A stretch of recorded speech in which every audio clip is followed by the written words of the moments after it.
सदर मजलिस और parliament barrister Sonia वैसी ने आज ओल्ड बोनपल्ली के हशमतपेट इलाके का दौरा किया। उन्होंने वहां ईदगाह और कब्रिस्तान का भी मुआयना किया, जहां हिसारबंदी का काम जारी है। सदर इब्तिदाई मजलिस उमर खरेशी भी उनके हमरा थे। बैरिस्टर वैसी का हशमतपेट में जबरदस्त खैर मकदम किया गया और उनकी बकसरत गुलपोशी की गई। आसिफ नगर के मशहूर समीर हॉस्पिटल में आज मुफ्त मेडिकल कैंप मुनक्किद हुआ, जिससे सैकड़ों अफराद ने इस्तेफादा किया। डॉक्टर फैसल ने मीडिया को बताया कि आसिफ नगर और खरीब व जवार के अवाम की बेहतर खिदमत के जज्बे से ये दवाखाना कायम किया गया है, जहां कम से कम शरह पर मुख्तलिफ अमराज का इलाज किया जाता है। दवाखाने में CT स्कैन और डायग्नोस्टिक की सहूलतें भी फराहम की गई हैं। माहिर डॉक्टर्स मरीजों की तशखीस और इलाज के लिए मुकर्रर अय्याम और औकात में दस्तियाब रहते हैं। हो चुके हैं एंड जितने भी लोगों को अल्हम्दुलिल्लाह मतलब कोई प्रॉब्लम्स थे, वो लोग आगे बढ़कर समीर हॉस्पिटल आके टेस्ट करा के फायदा उठाने की कोशिश कर रहे हैं। समीर हॉस्पिटल इज इंशाल्लाह trying to improve the overall health of the locality for the city, ताकि लोग आगे बढ़ें और अपने हेल्थ को ज़्यादा तवज्जो दें। यहाँ पर सारी फैसिलिटीज़ अवेलेबल हैं और इतने लो प्राइसेस हैं कि जो है लोग काफ़ी अफोर्डेबल कर सक रहे हैं compare to other corporates and mid corporate से कंपेयर करें तो काफ़ी प्राइसेस कम हैं और उस लिहाज से वो लोग पेशेंट्स आके अपने फ़ायदा उठा रहे हैं। और मैं होप करूंगा कि समीर हॉस्पिटल और मैनेजमेंट ये ऐसी अपना इंटेंशन और अपना कंटिन्यू करें ताकि और लोगों को फ़ायदा हो। मैं पल्मोनोलॉजिस्ट और ICU स्पेशलिस्ट हूँ। डेली समीर हॉस्पिटल पे आता हूँ, 8 o'clock 8 to 10 रहता हूँ जनरली। तो आप आ सकते हैं, कोई भी प्रॉब्लम है तो बिना झिझक आइए। हॉस्पिटल अच्छा है, फैसिलिटीज काफ़ी। मैं पल्मोनोलॉजिस्ट यानी फेफड़ों का स्पेशलिस्ट हूँ और मैं ICU का भी स्पेशलिस्ट हूँ। कोई भी फेफड़े की बीमारी हो, जैसे दमा हो, खांसी हो, निमोनिया, TB, अब आजकल कोविड है, थोड़े लोगों को स्नोरिंग की, घुराटों की बीमारी का प्रॉब्लम है, तो सांस लेने का, दम चढ़ने का, खांसी का कोई भी प्रॉब्लम है तो मेरे पास आ सकते हैं। खैर मेरे से हटके भी यहाँ हॉस्पिटल में कई सारे स्पेशलिटीज हैं। कार्डियोलॉजिस्ट है, यूरोलॉजिस्ट है, जनरल फिजिशियन है, तो काफ़ी हर स्पेशलिटी यहाँ पर अवेलेबल है। तो मेरा बोलने का मतलब यह है कि जब अपने को फैसिलिटीज मिल रही है तो अवेल करना चाहिए। और यहाँ पर कई सारे फैसिलिटीज है और जनरल लोग जो सोचते हैं भाई एक्सपेंसिव है, बाहर से ज्यादा महंगा है, तो नहीं है वैसा। पूरे स्पेशलिटीज हैं और काफी रीजनेबल प्राइस पे हैं। तो प्लीज आइए और अवेल कीजिए अपॉर्चुनिटी, ताकि सबका फायदा हो इंशाल्लाह। ठीक है ना? चीफ मिनिस्टर के चंद्रशेखर राव अपने 3 रोजा दौरे के बाद आज शाम हैदराबाद वापस हो गए। उन्होंने आज मरकजी वजीर फाइनेंस निर्मला सीतारमण और मरकजी वजीर ट्रांसपोर्ट नितिन गडकरी से भी मुलाकात की। वाज़ेह है कि चीफ मिनिस्टर ने अपने क़याम में दिल्ली के दौरान वज़ीर-ए-आज़म नरेंद्र मोदी, वज़ीर दाखिला अमित शाह, वज़ीर शहरी हवाबाजी हरदीप सिंह पुरी समेत कई मरकजी वज़रा से मुलाकात कर चुके हैं और रियासत के मुरतबा प्रोजेक्टों की मंजूरी पर जोर दिया है। नायब सदर जमहूरिया वेंकैया नायडू शहर के दौरे पर आज हैदराबाद पहुंचे। बेगमपेट एयरपोर्ट पर रियासती वज़ीर दाखिला Mahmood Ali, additional director general police law and order Jitendra, commissioner police Sanjay Kumar और दूसरे सरकारी अहदेदारों ने इनका खैर मकदम किया। मरकजी हुकूमत के ज़रूरी क़वानीन को खुदकशी के क़वानीन से ताबीर करते हुए कांग्रेस के लीडर और साबिक़ MP वी हनुमंत राव ने उनकी फिर वापसी का मुतालबा किया। हनुमंत राव ने कहा कि वज़ीर नरेंद्र मोदी का दावा है कि क़वानीन किसानों के लिए फ़ायदेमंद है, जबकि हकीकत यह है कि ये उसके बरक्स है। उन्होंने दिल्ली में एहतजाज करने वाले किसानों को खालिस्तानी, पाकिस्तानी और नक्सल करार देते हुए उनके एहतजाज को कमज़ोर करने और बदनाम करने की कोशिशों की सख्त मज़म्मत की। रियासती वज़ीर स्पोर्ट्स V श्रीनिवास गौड़ ने CIIU की जानिब से वेलनेस रन के इनेकाद पर अपनी खुशनुदी का इजहार किया। नोवोटेल होटल में मुनक्किदा एक तकरीब में उन्होंने इसमें हिस्सा लेने वाले और इसका एहतमाम करने वालों में मोमेंटोस तकसीम किए। इस मौके पर बरतानिया के deputy high commissioner Andrew Fleming, body builder Mohtashim Ali Khan और दूसरे भी मौजूद थे। చాలా సంతోషం। CII ప్రతి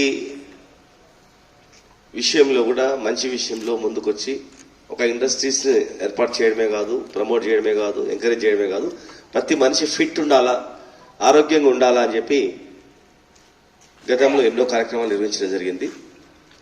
కరోనా సమయంలో prevention is better than cure అనేటువంటి దాని ప్రకారం ప్రతి ఎంప్లాయ్, ప్రైవేట్ ఆర్ గవర్నమెంట్ ఎవరే కానీ చాలా ఫిట్గా ఉండాలంటే ప్రతిరోజు మార్నింగ్ మనం ఒక 30 minutes వాకింగ్, 30 minutes వార్మప్ చేసుకొని ఆరోగ్యంగా ఉండాలని చెప్పి, ఆరోగ్యంగా ఉంటే ఎక్కువ పని చేయొచ్చు, ఎక్కువ లైఫ్ స్పాన్ పెరుగుతుంది, అదే కాకుండా ఒక మంచి ఆలోచనలు కూడా వస్తాయి ఒక హెల్తీ మెన్స్ కు అని చెప్పి అనేక కార్యక్రమాలు నిర్వహిస్తూ ఈరోజు రన్ నిర్వహిస్తున్నందుకు యాక్చువల్గా చాలా వందల వేల సంఖ్యలో వస్తారు వీళ్ళు పిలిపిస్తే, కానీ కరోనా ఉంది కనుక లిమిటెడ్ మెంబర్స్తో చేయాలని చెప్పి మరి సిఐ వాళ్ళు ఈ ప్రోగ్రామ్ ఆర్గనైజ్ చేసినందుకు మా ప్రభుత్వం తరఫున పూర్తి సహకారం ఉంటుంది. మీరు చూస్తూ ఉన్నారు, స్పోర్ట్స్ని ఎంకరేజ్ చేయడానికి ఒక సబ్ కమిటీ కూడా వేసి సబ్ కమిటీలో స్పోర్ట్స్ని ఎట్లా ఎంకరేజ్ చేయాలి, స్పోర్ట్స్ మెన్కు కోచెస్కు ఎట్లా మనం ప్రోత్సాహం ఇవ్వాలని దానిపైన కూడా కేటీఆర్ గారు మేమందరం కూడా దానిపైన జరుగుతూ ఉంది. మరి ఈరోజు రన్ ద్వారా ఐటీ ఇండస్ట్రీ కావచ్చు, ఎనీ ఇండస్ట్రీ దాంట్లో పనిచేసే సిబ్బంది కావచ్చు, ప్రతి మెన్ తెలంగాణలో ఇండియాలో కూడా ఆరోగ్యంగా ఉండడానికి కొంత సమయాన్ని కేటాయించి మరి ఫిట్ తెలంగాణ, ఫిట్ ఇండియా, ఫిట్గా ఉండాలంటే మనం కొంత సమయాన్ని వెచ్చించి ప్రతి ఒక్కరిని ఇందులో పార్టిసిపేట్ అయ్యేటట్టు చేయాలా. ప్రతి ఒక్కరు స్పోర్ట్స్ మెనే, వాకింగ్ చేసే వాళ్ళు కానీ రన్నింగ్ చేసే వాళ్ళు కానీ అందరూ కూడా స్పోర్ట్స్ మెనే. స్పోర్ట్స్ మెన్ అంటే ఏదో క్రికెట్ ఆడితేనో వాలీబాల్ ఆడితేనో ఫుట్బాల్ ఆడితేనో స్పోర్ట్స్ మెన్ కాదు. ప్రతి వర్కర్, ప్రతి runner, everybody also sportsmen. Thank you. Congratulates to CI. Thank you.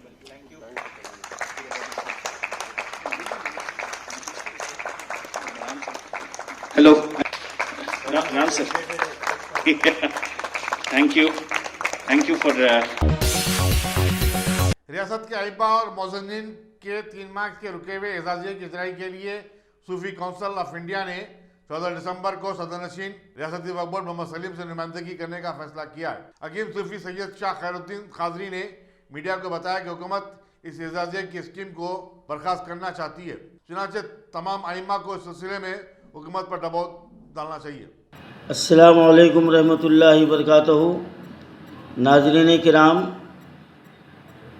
रियासती वक्फ बोर्ड जो हमेशा उसकी नाकारकर्दगी की वजह से सुर्खियों में रहा है और अवाम वक्फ बोर्ड की कारकर्दगी से इतने बज़न हो चुके हैं कि हर क़दम पर वक्फ बोर्ड की जानिब से अवाम के हुकूक़ को जो ना पामाल किया जा रहा है। और जैसा कि नाज़रीन जानते हैं कि ऑल इंडिया सूफी उलमा कौंसिल आज करीब जो ना 1.5 साल से अइम्मा मौज़नीन के एजाजिये के बारे में मुसलसिल वक्फ बोर्ड को और होम मिनिस्टर और माइनॉरिटी मिनिस्टर को और ख़ुद केटीआर साहब को इस जानिब जो ना तवज्जो दिलाता रहा और बिलाखिर एजाजिये जारी हुए। लेकिन वक्फ बोर्ड की नाअहली का सबूत ये है कि यानी महाना पाबंदी के साथ कभी एजाजियों के इजराई अमल में नहीं आई, बल्कि हमेशा 2 महीने 3 महीने, अब इस वक्त 4 महीने से अइम्मा मौज़नीन के एजाजिये रुके हुए हैं। इससे पहले भी यही अमल था जिसकी वजह से ऑल इंडिया सूफी उलमा कौंसिल ने अपने आवाज़ को बुलंद किया, तो उसके बाद में फिर एजाजिये जारी हुए। लेकिन आज 4 महीने हो चुके हैं, अभी तक एजाजिये जारी नहीं हुए। और आज मीडिया के सामने हमको पेश होने का अहम मकसद ये है कि 10 दिसंबर के अखबार सियासत में वक्फ बोर्ड की जानिब से एक जो ना एलामिया जारी हुआ है और जिसमें ये कहा गया है कि अइम्मा मौज़नीन को माहाना एजाज़ी के सिलसिले में बाज़ कमेटियों की जानिब से रुकावट पैदा की जा रही है। ये एक जुमला ऐसा, ये 10 दिसंबर का अखबार है और 9 दिसंबर को वक्फ बोर्ड की मीटिंग हुई और ये उसकी तस्वीर है और ये यहाँ पर एलामिया जारी किया गया है। अब सवाल हमारा ये है कि अगर कुछ कमेटियों की जानिब से रुकावट पैदा की जा रही है तो क्या वक्फ बोर्ड उन कमेटियों के जो ना इस्तेदलाल पर आप जो है ना अइम्मा मौज़नीन को महरूम कर देने का तहिया कर चुके हैं? आपका रवैया यही बताया जा रहा है, जबकि गुज़िश्ता नवंबर के महीने में माइनॉरिटी की जानिब से बजट जो ना मंजूर किया जा चुका है। अब फिर बीच में GHMC के इलेक्शन की वजह से रुखुमात की इजराई अमल में नहीं आई, लेकिन अब रिज़ल्ट आ चुका है, सब कुछ आ चुका है। आज 10 तारीख हो चुकी है, लेकिन अभी तक एजाज़े जारी नहीं हुए। इससे हमारे वक्फ बोर्ड की नाअहली का जो ना ज़ाहिर होती है और हमारे चेयरमैन मोहम्मद सलीम साहब की जो भी जो है ना इसमें नाअहली साफ जाहिर हो रही है और वो ये ऐलान कर रहे हैं कि कमेटियों की जानिब से रुकावट पैदा की जा रही है। सलीम साहब, कब तक आप आवाम को और मुसलमानों को धोखा देते रहोगे? कौन सी कमेटियों की जानिब से रुकावट पैदा की जा रही है? आप उनकी निशानदेही कीजिए। आवाम और ऑल इंडिया सूफी उलमा कौंसिल उनके ताल्लुक़ से जो क़दम उठाना है उठाएगी, लेकिन आप क्या इतने कमज़ोर हो गए हैं कि चंद लोगों के कहने पर आप ये एजाजियों को रोक देंगे?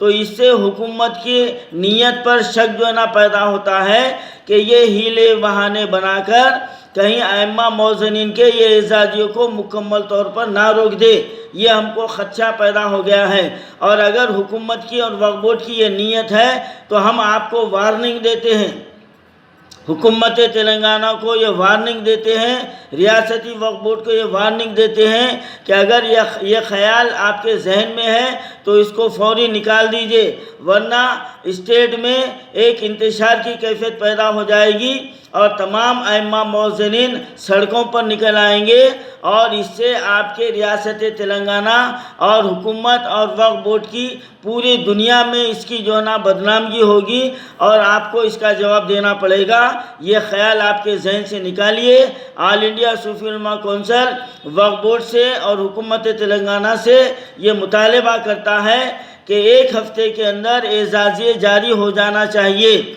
और अगर एक हफ्ते में एजाज़े जारी नहीं हुए तो फिर उसके बाद आइम्मा मौज़नीन एहतजाज करने का अपना हक़ महफूज रखते हैं और उसकी तमाम जिम्मेदारी वक्फ बोर्ड पर आयद होगी और हुकूमत तेलंगाना पर आयद होगी।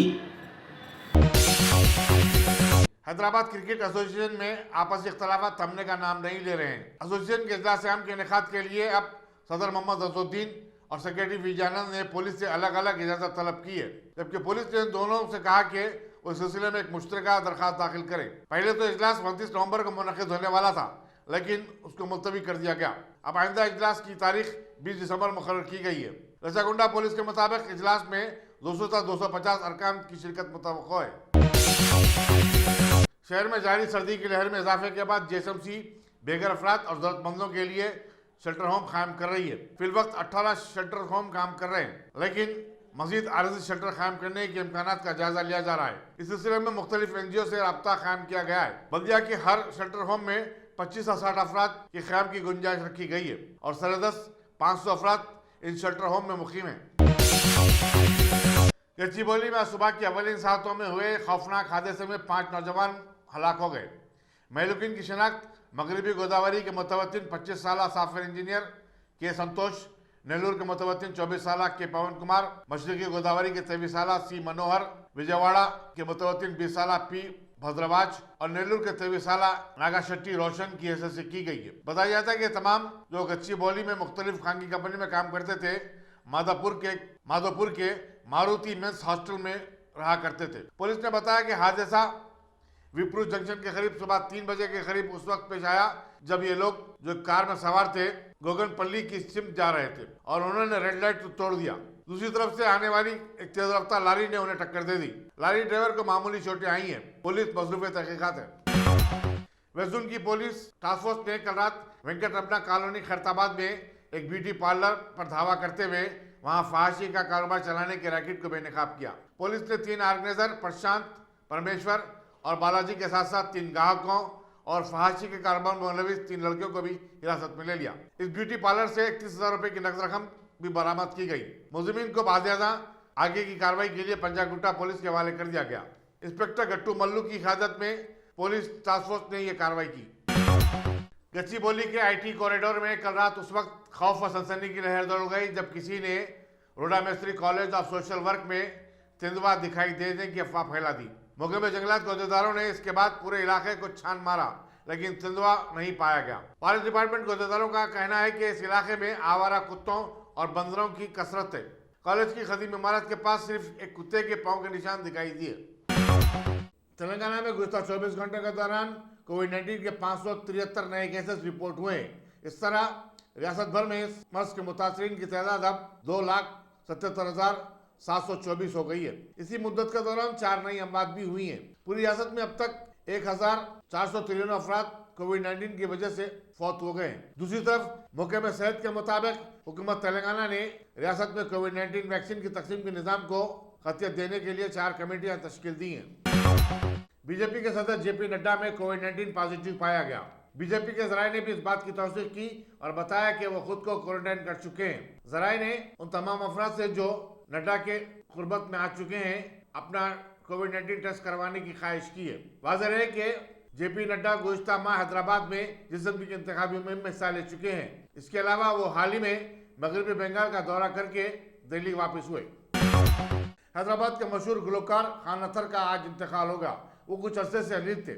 नमाज जनाजा बाद नमाज असर मस्जिद चौक में अदा की गई और फिर उनके आबाई कब्रिस्तान में तदफीन अमल में आई। नमाज जनाजा में शहर के अदीबों, शायरों और फनकारों की बड़ी तादाद शरीक थी।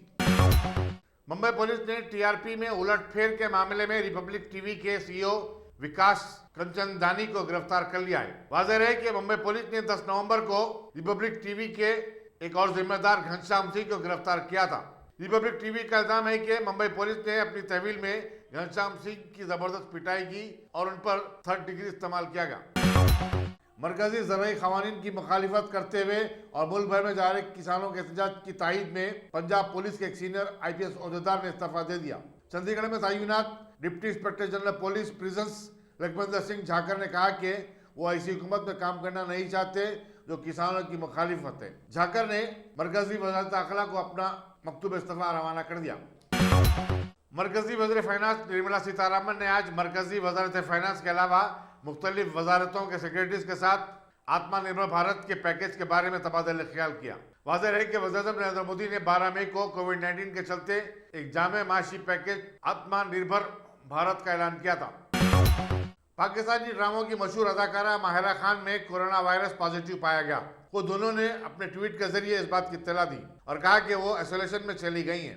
वो हाल ही में लाहौर में अपनी आने वाली फिल्म नीलोफर की शूटिंग मुकम्मल करके वापस हुई थी। माहिरा खान ने बॉलीवुड के मशहूर अदाकार शाहरुख खान के साथ 2017 की कामयाब फिल्म रईस में भी काम कर चुकी हैं।